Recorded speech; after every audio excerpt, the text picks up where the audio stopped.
Hi everyone. Well, the boys are asleep and I thought I would just tell you the crappy experience I've just had.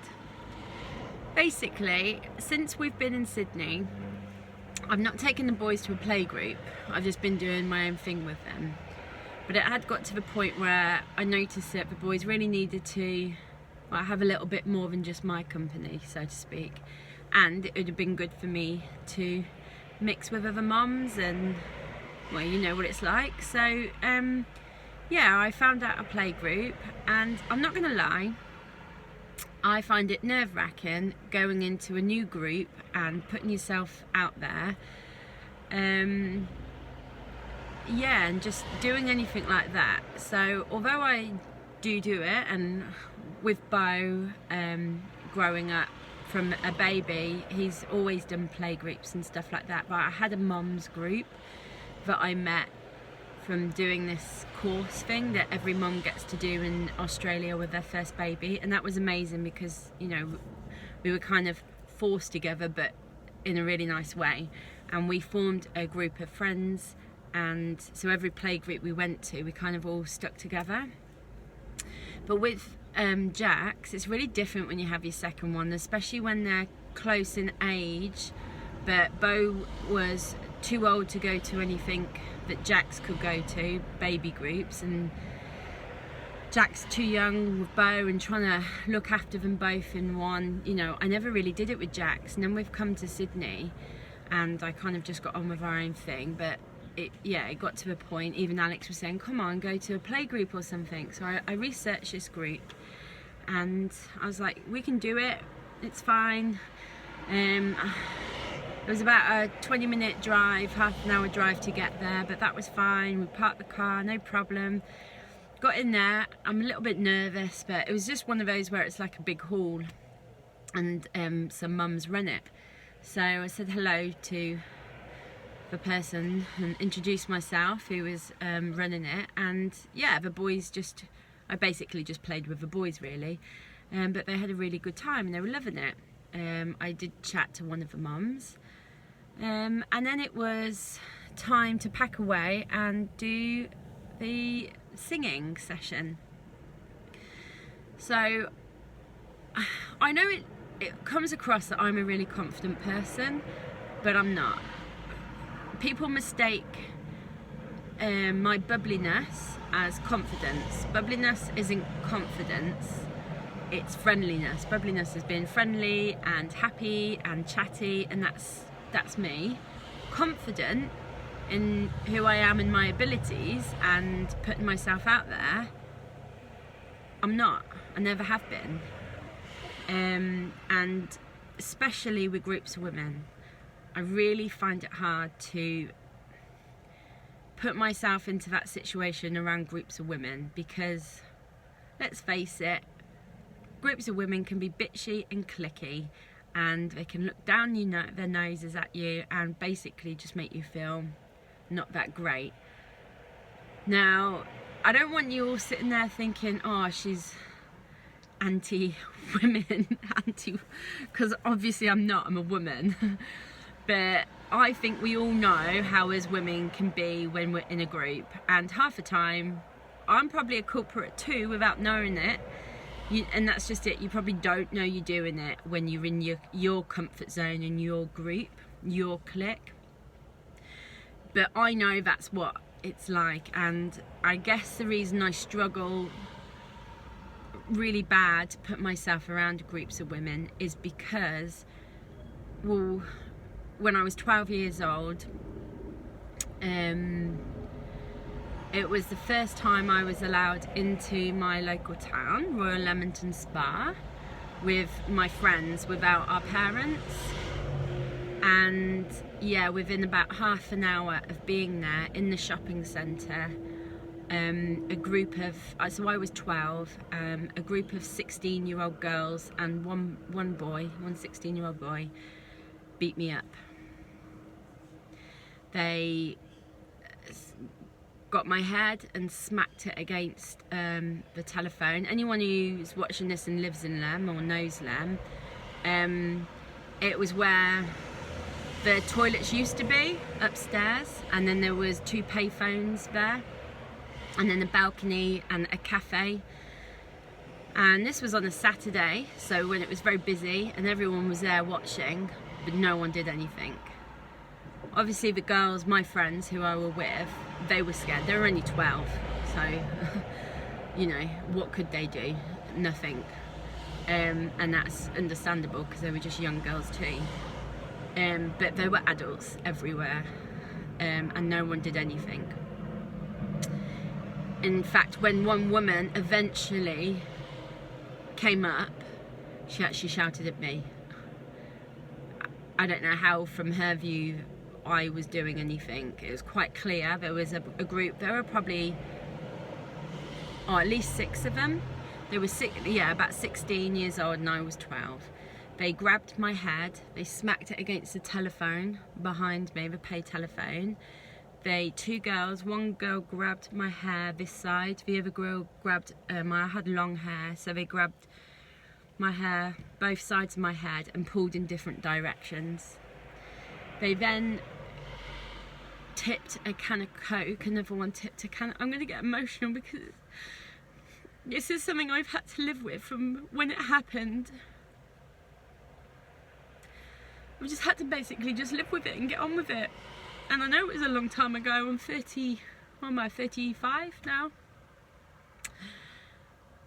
But when something like that happens to you and you're 12 years old, it takes away everything that has taken you for 12 years to gain, which is that confidence and that character of who you are. You know, those foundations as a young child that you start putting in and finding and building to become who you are. Well, they just took it away from me.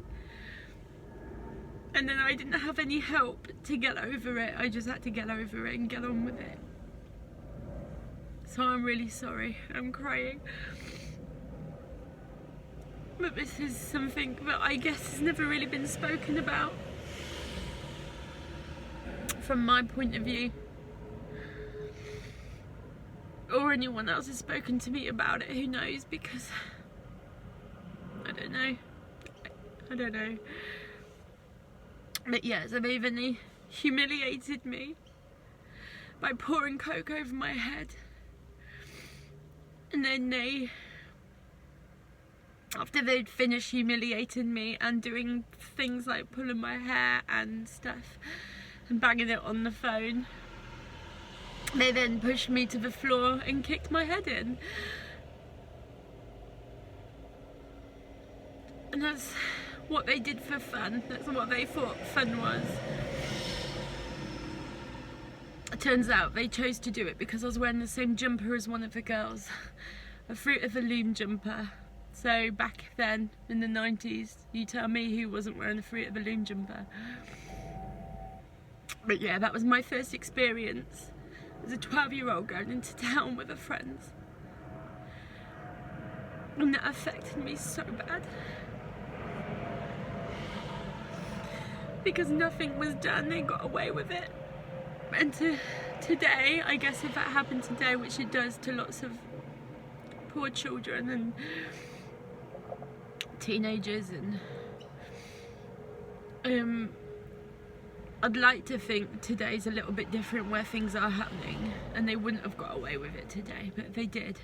They got away with it back then. And I was just basically just left to get on with it. But it damaged me really badly. Because I think the worst thing that they did to me was not the physical pain and the humiliation of the actual event. It was putting a marker on my head of being a victim.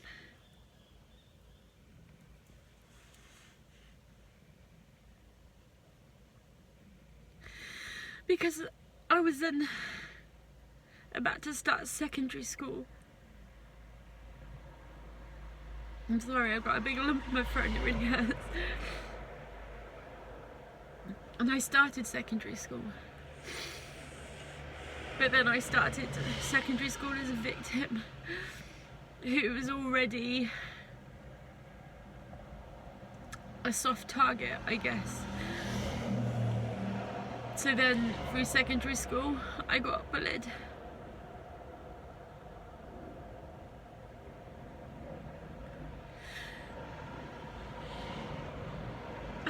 By girls.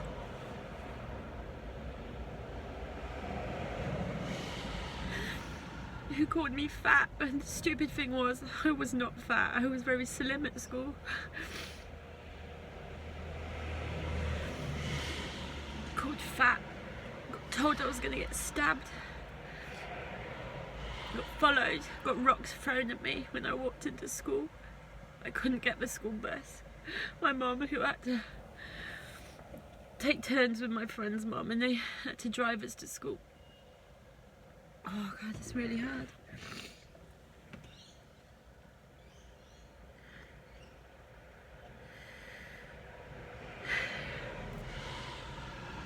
It's not to say I didn't have friends at school. I did have a group of friends at school. But unfortunately I always felt on the outside of that group, because on the inside I was damaged. I wasn't an innocent young girl anymore. We just enjoyed life and our friends and had the confidence to get on with life. The confidence had been taken away from me, and I'd seen the world in a different light, and I didn't like it, and I just didn't really belong. I didn't belong at school. I hated it. I hated every moment of secondary school. I hated it. I can't tell you how much I hated it. There were moments that I enjoyed. There were flashes in the pan, like, but half the time I hid in the toilet so I didn't have to cope with it or deal with it or do it. Or I didn't go, because I guess now, at the time, I didn't know what was wrong with me. I was always in hospital or poorly with stomach problems, but it was stress and anxiety. You know, looking back, I can see that it doesn't make my stomach problems any less, because it bloody hurt when I was having it. I'm so sorry. I thought I'd be able to do this without becoming an emotional wreck. I've never really talked to anyone about these feelings and experiences. Yeah. So basically from that point onwards I've struggled with being around groups of women, or girls. You know, girls then and women now. So that wasn't the only experiences. You know, I've had quite a few experiences as a child, you know, even from leaving school, but as a child and as an adult, with women that haven't been nice, and they haven't treated me very nicely.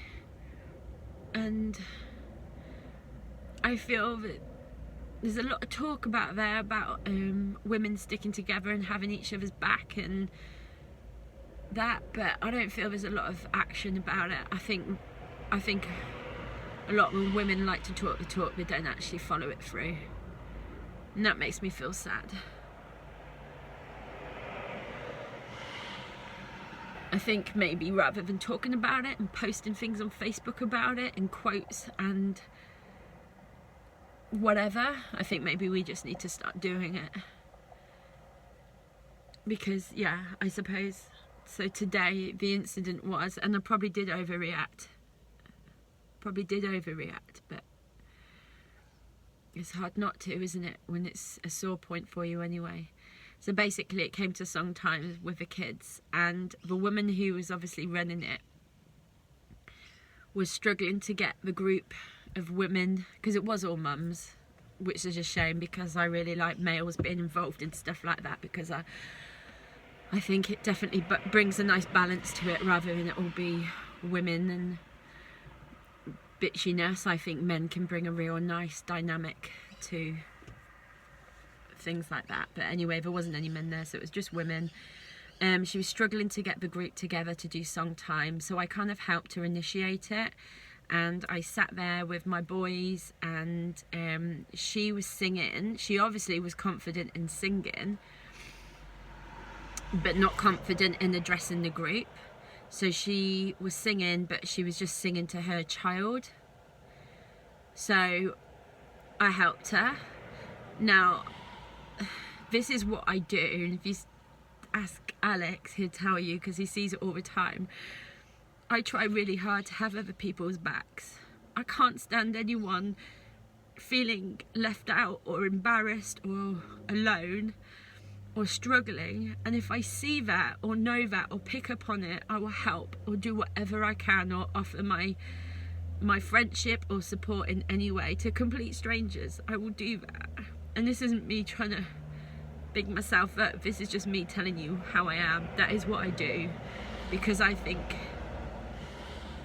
surely it's just a normal human reaction to see someone struggling or be embarrassed or whatever and just help them out a little bit, and let them know they're not on their own. So I get myself into lots of situations because I do that, and then I end up coming off worse or embarrassing myself or whatever. So yeah, so anyway, so I helped this woman, and I got people started following, and a circle was made and people did start singing. But still, she was struggling because no one, they would follow her. It sounds so stupid. To anyone who's not a parent, this story sounds pathetic, and the fact that it started all this these emotions coming out of me and crying my eyes out, it just sounds really stupid, and I know that. But if you're a parent, particularly a full-time parent who has to put yourself in these situations where you don't find it easy to do, but you have to do it to put your kids first, well, I think you'll understand. I think, well, it's just putting yourself outside your comfort zone, isn't it? Because for your children, you have to do things that you necessarily wouldn't want to do or don't enjoy or makes you dread, but you do anything for your kids. So, and but it also makes you ultra sensitive and wary and aware of being targeted or having your skills, you know, your parenting brought into disrepute or anything. It just opens you up a lot to ridicule or embarrassment or negative comments, and good stuff too, lots of good stuff, but obviously this vlog's about the crappy stuff. So she was asking other parents what songs to sing, and they were not being very good. They were just not really responding to her. So I said to her, oh, what about the Grandad Duke York? Oh, I feel so embarrassed telling you this now. I feel so silly now. Stupid. And she ignored me once, but then would ask the same question, and no one else was helping her. So I said, what about the Grandad Duke York? She said, I don't know that. And I said, oh, so I kind of put it to her, and then another woman said, oh, I know it. I said, oh, okay, well, we'll sing it. I said, but I'll do it if you help me. And she said, okay, will you lead? So I started singing, and like, I can't sing for Toffee. I can't, and I'm not confident. Like, it isn't easy for me to do that because I'm not confident, but people put that on me because I try and help out this, you know, other people. So it's hard to explain. I'm sure a lot of you mums have been there, maybe dads as well. So I start singing the old Grand Old Duke of York, and I've got Jax in my hand. There he is sleeping. I've got Jax in my hands, and I'm doing the actions where you lift them up and you bring them down, and then you put them in the middle, and you're doing all this, and I'm halfway through the bloody song. I'm laughing now. And I look around, and I'm gonna swear, but no fucker was following me or helping me or doing anything. And they're not telling me no one else knew that's nursery rhyme. Everyone knows that nursery rhyme. And the woman who said she would sing it with me was just sat there looking at me like I was a moron. There was another woman, an Asian woman sitting next to me, singing her own song in a different language. And everyone else was just sat there silently with their child in their lap, laughing, well, not laughing, but looking at me like I was a complete moron. And then another woman to my right just burst out laughing. And I went, oh, right, okay. And then I was just so humiliated. And this is what I do. I do have a very quick defense. As soon as I feel like I've been made a fool of, and again, it goes through your past, doesn't it? And your childhood and your things that have happened to you and past relationships. As soon as I feel I've been made a fool of, my defense, my wall goes straight up, and I just react. And I wanted out of that circle. I felt like a twat. I don't know if you can swear on YouTube videos, I don't know, but that's all. I just felt like a complete idiot. And I just went, right, okay, obviously not then, you do it yourselves, or something like that. I don't even really know what I said. And I went, come on boys, time to go home. And I just stood up, I grabbed the boys, and I walked off, and I walked to the pushchair. And I don't know if I'm presuming they thought that probably wasn't a normal reaction. But I'd like to think they also sat and thought about, actually, we did just make her look like a moron and no one got involved. And even the woman you said should sing it with me didn't. I felt like I'd been set up for their own entertainment, to laugh at me. And obviously I know that wasn't the case, but I do think, I mean, you know, come on, it's common sense, isn't it? You can see if someone's struggling, or if someone's trying their best to put themselves out there. They all knew that I was a new mom. They knew I hadn't been before. So you just help them out, help the mum out. You don't also know what's going on in the home. Okay, so I actually have a good home situation, and I'm lucky. I've got a good man, and a nice little home environment. But I could be suffering from postnatal depression. I could be in a position where I'm having a really rough time at home. You just don't know what's going on in someone's life, and to help humiliate someone, or just to watch someone fail or struggle or fall on their ass and then find it funny, I think's pretty shit. And every mum in that circle knew damn well how I would have felt in that situation, and they just let it happen. And I just think that's shit, actually. I think this is where it comes, we all talk about having each other's backs as women. I rarely see it. I rarely see females or groups of females supporting other females. I think it should happen, and I think it's a great thing, but I don't think it happens enough. I think we all like to talk the talk and post Facebook things about it, but when it actually comes down to it, when it comes down to you putting yourself out there and helping someone, even if it takes you out of your comfort zone and puts a spotlight on you, do you do it? Do they do it? I don't know. But anyway, I embarrass myself more anyway, because what I should have done is just sat there and gone, oh, okay, just given up my song, and let the snotty woman next to me, who was doing it, just continued to struggle and sing whatever song she wanted to sing. I don't know, because before I volunteered my song, she was really falling on her ass, and I stepped in to help her so she didn't feel embarrassed and struggle. I should have sat there like the others and just let her struggle and get through her song time on her own. But anyway, I didn't. I got up and made my dramatic statement by grabbing the boys, and I took them to the pushchair, which was just out of the circle. And then, typical, isn't it, both started to play up and go, I don't want to go home, I don't want to go home. And quite rightly, it wasn't time to go home. But I wanted to get out there as fast as I could, and then he refused to put his shoes on, and then it's becoming more embarrassing.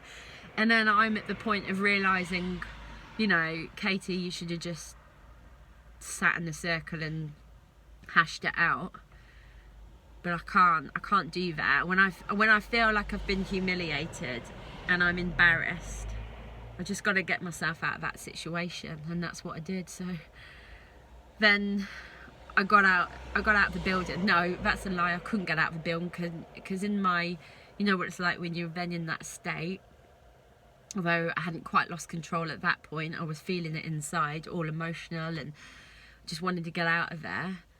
I couldn't find the button to press. I didn't even know there was a button to press. A woman had to tell me. And then she was like, have a lovely day. And I thought, oh, screw you, you have a lovely day. And I got out the building, and then Bo, me and Jax was just kind of like, oh, okay. And it just felt crap, really, because I thought, okay, we've got through something. You know, we've got through something, and it went well, and it wasn't as bad as what I thought, but it didn't. It ended in a rubbish way. And I know that I need to then get on top of my emotions, otherwise the whole day's going to go to pot. So what do? Found a coffee shop where we sat outside. I ate two cakes and a coffee. And Bo had a massive donut. Granted, it was 2 biscotti. One of them was for Jax, because it was the smallest thing that was there. But then I remembered he has rice cakes, so he was happy eating his rice cakes. And so that meant there was another cake, so I ate the 2 pieces of biscotti by myself. Great. So now I'm fat and undone and embarrassed. Not fat. Nah. But yeah, they were really good cakes, and the coffee was amazing, and Bo enjoyed his donut, and Jax enjoyed his rice cakes, and it gave me 15 minutes of getting my emotions in check and going, just calm down now and stop being silly. But now I've got the dilemma of, what do? Do I go back next week and just hold my head up high like it never happened? Will anyone even bat an eyelid? Will they even notice? Will they even remember or care? Or is it too embarrassing to take the boys back next week? Do I now need to find another playgroup because I've shamed myself?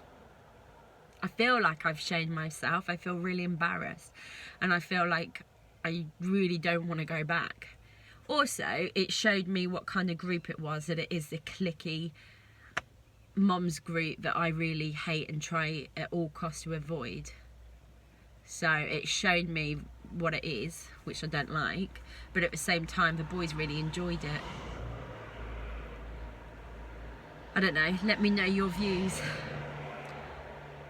Put a message on the YouTube video, so on the vlog, so I can take your views into account and either suck it up and get on with it and go and be a good mum and take them back next week and hold my head up high and act like it never happened, or be a pussy and go and find another playgroup, which is then equally as hard anyway, because then I've got to go and suss that one out. I've got to suss how to get there, the parking, because it's hard when you've got 2 as well, and I think anyone will agree with me. When you've got the 1, well, it's hard when you've got 1, but you can just focus on that 1, but having 2 at 2 different ages, it's really hard to find groups that are suitable for both, and that just work in a way that you can parent both of them and they're both happy, and you can both keep them both safe. You know my boys, they're extremely active, they're very fast. It's not like they just sit and play, they don't. They're like psh, in different directions, like really fast, and it's kind of hard to accommodate everything, and that kind of was just a haul, and it was kind of worked well. It did kind of work well until the singing came. Maybe I could just go, and then when it starts to sing then I leave, but then I feel like a really rubbish mum, because Bo doesn't like the singing. He wasn't doing the singing anyway, he was kicking a ball about. But Jax hasn't really had that, and I want to give him that opportunity. I don't know, let me know what you think. Put a comment on the vlog and let me know, and hopefully I've not completely embarrassed myself to you guys as well. But kind of my vlogs are warts and all documentary, aren't they, really? Just done in lots of different little videos rather than one big documentary film. A day in the life of Katie. What Katie did next. That's it, isn't it, really? Anyway, I'm sure you'll have more of my incidents and failures and embarrassments and disasters coming your way, and probably past emotions that end up coming out in the vlog as well. So hopefully you're in for the full journey. Right, I better go. I can see I'm on half an hour now. Alright guys, take care. Let me know what you think. Let me know what I should do. Alright, love you all. Girl power, please. Let's be kind to each other. Let's just have each other's backs. Make people feel good. If they've done their hair, tell them it's really nice. Don't make them feel like it's crap or because you're jealous. I don't know. If you see a mum struggling with their kids, go and help them. Or tell them not to worry, or that you understand anything. Or a dad. Just spread the love. Let's be kind to each other. Let's make each other laugh and feel good rather than the opposite. There's enough crap going on in this world, nastiness. We don't have to add to it. Let's just make the world a better place if we can. Okay, I'm gonna go before I keep preaching. See ya.